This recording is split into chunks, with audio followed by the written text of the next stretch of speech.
എത്ര നാളോട് മ്യൂസിക് ഇടാ ഇരിക്കുന്നടാ ഇവിടെ? അമ്പലിക്കുട്ടൻ നാട് വിട്ടു പോവേണ്ട, സങ്കടപ്പെടുന്ന മ്യൂസിക് ഇടറാ. ഒന്നുകൂടാ അവരെ.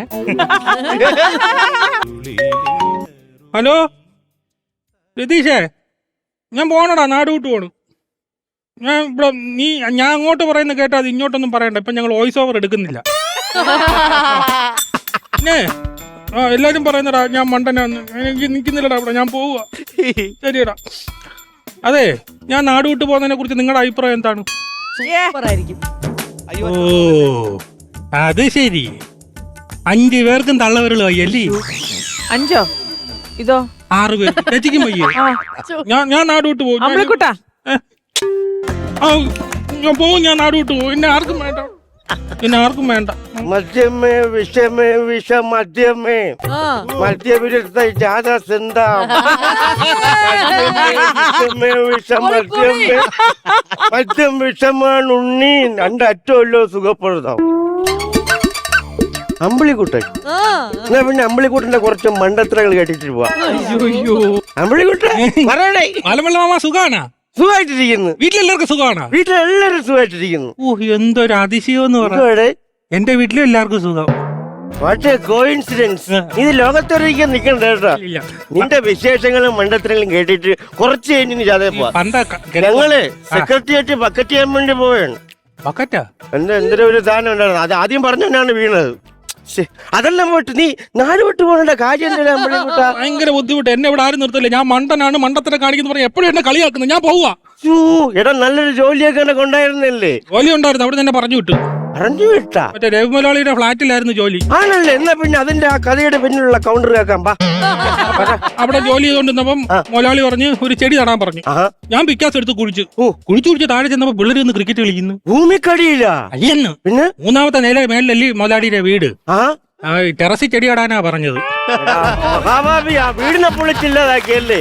എടാ പിന്നെ മൊലാളിയുടെ മോളായിട്ട് നീ ആയിട്ടല്ലേ എന്തോ പ്രണയബന്ധത്തിലൊക്കെ ഉണ്ടായിരുന്നു? അതൊക്കെ പറയാം. ഈ ബസ് വരും, എനിക്ക് പോണോ? എനിക്ക് സമയം എത്രയായി?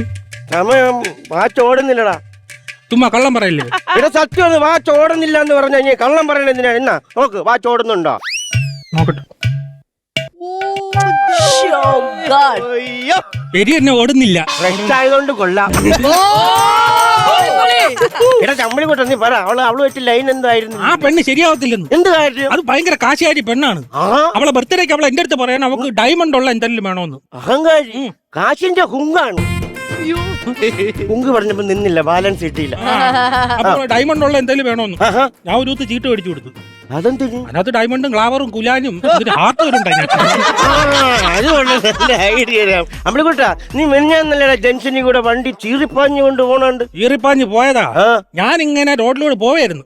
ഒരു ബെൻസ് കാർ കൊണ്ടുവന്ന് എന്റെ പുറത്ത് ചെളി തെറിപ്പിച്ചിട്ട് ഒറ്റ പോക്ക്. നീ വിട്ട്? ഞാൻ വിടുവോ? വിട്ടില്ല. ഞാൻ പേര് 2 ചീത്ത വിളിച്ച് കേസും കൊടുക്കാം. നേരെ വണ്ടി ഓട്ട് ഇങ്ങനെ കുറുക്കങ്ങ് വെച്ചു കൊടുത്തു. മിടുക്കൻ. ഡ്രൈവർ സീറ്റിൽ നിന്ന് ഇറങ്ങി വന്ന ആരാ? മമ്മൂട്ടി. അതുകൊണ്ട് നീ കേസ് കൊടുത്തില്ലേ? മമ്മൂട്ടിയെ ഡ്രൈവറാക്കി വെച്ചേക്കുന്ന പറവിരിക്കുന്ന കോടീശ്വരനായിരിക്കില്ലേ? അവിടെ കയ്യിൽ നിൽക്കില്ല കേസ് കൊടുത്ത. അമ്പിളിക്കുട്ടാ, എടാ മമ്മൂട്ടി എന്നൊക്കെ പറഞ്ഞ മഹാനടന്മാരാണ്. മമ്മൂട്ടിയുടെ സിനിമകൾ കണ്ടാ അറിയാം അയാളുടെ കഴിവ്. മമ്മൂട്ടിയുടെ മതിലുകൾ കണ്ടിട്ടുണ്ടോ? പുള്ളിയുടെ വീട് അവിടെ നിന്ന് അറിഞ്ഞൂടാ. പിന്നെ അമ്പിളിക്കുട്ടാ, നിനക്ക് പണ്ട് സ്കൂളിൽ പഠിച്ചത് സുനിത എന്ന് പറഞ്ഞിട്ട് നമ്മുടെ രാഘവ മാമന്റെ മോളായിട്ടെന്തോ പ്രണയം ഉണ്ടായിരുന്നു. അറിഞ്ഞു? 9 പഠിച്ചപ്പോ അവളെന്നെ കളഞ്ഞിട്ട് പോയി. അതെന്നെ കളഞ്ഞിട്ട് പോയ? അവൾ 9 ചേച്ചി 10 പോയി. നീ 9 തോറ്റ അവിടെ തന്നെ ഇരുന്നു. പഠിക്കായിരുന്നു തോറ്റേ. അവളെ ഓർമ്മകള് സത്യം പറഞ്ഞ എത്ര രാത്രി ഞാൻ കണ്ണടയ്ക്കാതെ ഇരുന്നിട്ടുണ്ടെന്ന് അറിയാമോ? ഇത്രയ്ക്ക് സ്നേഹം ഉണ്ടായിരുന്നില്ലേ? കണ്ണടയ്ക്കാൻ പറ്റാത്ത പ്രണയം. അതുകൊണ്ടല്ല, ഒരു ഉമ്മ വെച്ചപ്പോ അവള് പെൻസിൽ വെച്ച് കണ്ണി കുത്തി തന്നു. പറ്റില്ല. അടിപൊളിയടാ. നീ അതിനുള്ള വാശിയില് നീ മറ്റൊരു കല്യാണം കഴിക്കണം. ഞാൻ ഇനി കല്യാണം ഒന്നും കഴിക്കുന്നില്ല. അതെന്താ അമ്പിളിക്കുട്ട കല്യാണം വേണ്ടാത്ത? കല്യാണം കഴിച്ചാൽ കൊച്ചുങ്ങളുണ്ടാവില്ലേ? ഉണ്ടാവും. എന്റെ ബിസ്ക്കറ്റും പാൽപ്പൊടിയൊക്കെ അമ്മമാരെടുത്ത് തിന്നും. എടാ ഞാൻ ഒരു കാര്യം പറയട്ടാ, നിനക്ക് നാട്ടിൽ നിന്നെ കണ്ടോടത്ത് കാര്യം അറിയാമോ? നിന്റെ മദ്യപാനം നീ കുറയ്ക്കണം. ഞാൻ വെള്ളോട് നിർത്തി. അതിന്റെ കാരണം എന്ന് വെച്ചാൽ ഒരു ദിവസം ഞാൻ തുണിയെല്ലാം കൂടെ വാഷിംഗ് മെഷീനിൽ വാരിയിട്ട് കഴുകാൻ വേണ്ടി നോക്കി. ഓക്കെ, അതിന്റെ അടപ്പടയ്ക്കാൻ മറന്നുപോയി. എന്നിട്ടാ എന്റെ ഒരു നിക്കറ് നമ്മള് നാരങ്ങ കുടിച്ചിട്ട് കുരു ഉപ്പ് നമുക്ക് തെറിച്ചു. അപ്പുറത്തെ ശാന്ത ചേച്ചിയുടെ അടുക്കളയിൽ ചെന്ന് വീണു. എന്നിട്ട് എനിക്ക് കളയാൻ പറ്റുമോ? പറ്റില്ല, പുതിയതല്ലേ. ഞാൻ ചെന്നപ്പോ അണ്ണ ഇവിടെ വാതിക്ക് ഇരിക്കുന്നു. ഞാൻ അണ്ണ ചേച്ചിയുടെ അടുത്ത് പറഞ്ഞു എന്റെ പെരക്കകത്ത് കിടക്കുന്ന നിക്കറിഞ്ഞെടുത്ത് തരാൻ. വിരിഞ്ഞ കാശേ വിരിച്ച് നിക്കറാ അല്ല എന്നെ ഒന്നും നീ പറഞ്ഞില്ലേ? പറഞ്ഞു ഒരു സൈഡ് ഉണങ്ങുമ്പോ ഒന്ന് തിരിച്ചിട്ടേക്കണേന്ന് പറഞ്ഞു.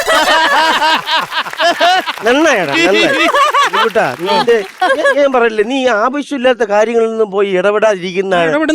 ഇടപെടരുത്. കാരണം നമുക്ക് ഒരുപാട് വിഷയങ്ങളും പ്രശ്നങ്ങളും വരും. ഞാൻ ഇപ്പൊ തന്നെ എന്ത് ആൾക്കാരെ ഉപദേശം കൊടുത്ത് നന്നാക്കിയിരിക്കുന്നു.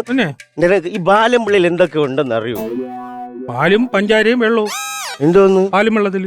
പാലും വെള്ളം അല്ലടാ, ഞാൻ ബാലംപിള്ള കുറച്ച് നല്ല നല്ല കാര്യങ്ങൾ പറഞ്ഞു തരാം. ആദ്യം ഒരു കാര്യം ചെയ്യും, നിങ്ങൾ വെള്ളം അടി നിർത്തും, എന്നിട്ട് ബാക്കിയുള്ള ഉപദേശിക്കും.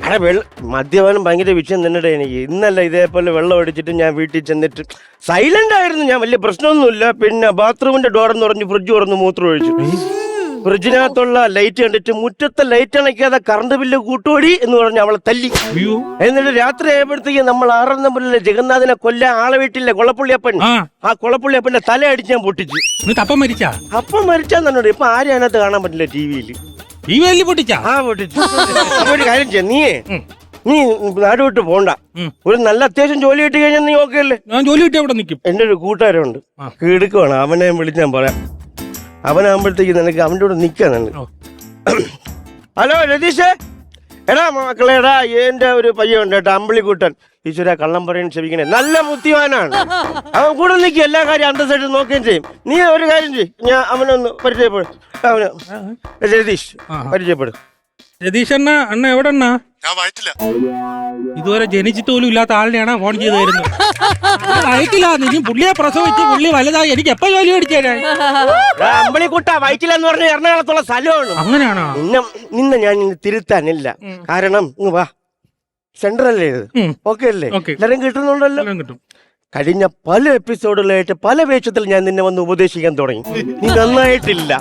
ഒന്നുകിൽ നിന്നെ ഉപദേശിക്കണ എനിക്കൊരു നാണം വേണം, അല്ലെങ്കിൽ അത് കേൾക്കണ നിനക്കൊരു ഉളുപ്പ് വേണം. ഇത് രണ്ടും ഇല്ലാത്ത സ്ഥിതിക്ക് നീ നിന്റെ വഴിക്ക് പൊക്കോ, ഞാൻ ഏതെങ്കിലും ത്രെഡുമായിട്ട് വന്നോളാം. ക്ലൈമാക്സ് പറഞ്ഞിട്ട് വീഴണ. ക്ലൈമാക്സ് ഇല്ലാത്തോണ്ടല്ലടാ പുല്ലിയെ വീണത്. വേണമെങ്കിൽ ഒന്ന് പുഴുക, അല്ലെങ്കിൽ വീഴും. അയ്യോ